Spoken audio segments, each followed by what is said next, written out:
The Nintendo 64, for the most part, has a good library.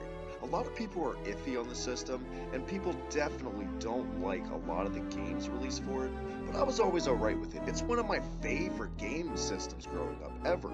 Some of my most warm, nostalgic goodness feels were experienced on an N64.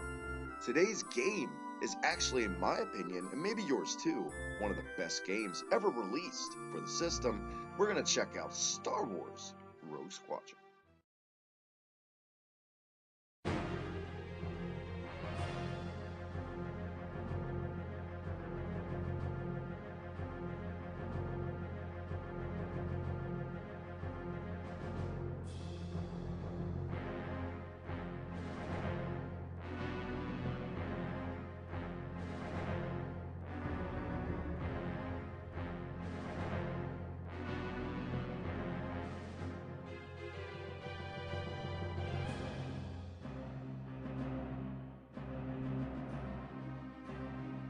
Rogue Squadron, released in '98 by Factor 5 and co-developed by LucasArts. Of course, they have to throw themselves in there.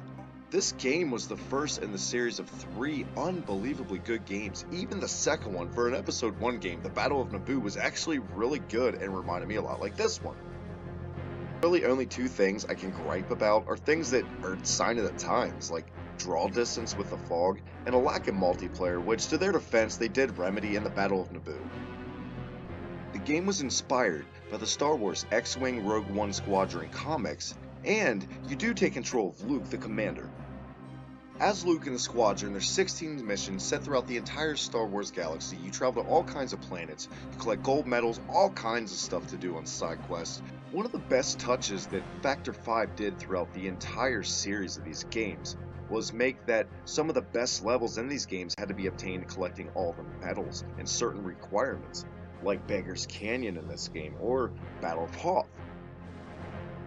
One of the best things about this game in general, and what people remember most fondly in my opinion, is the amount of vehicles at your disposal, from Y-Wings to ships from that movies that haven't even been released yet, like Episode 1, speeders. It was all there. A-Wings, you want it, you got it. With the inclusion of stuff like the Millennium Falcon as well, you can't go wrong.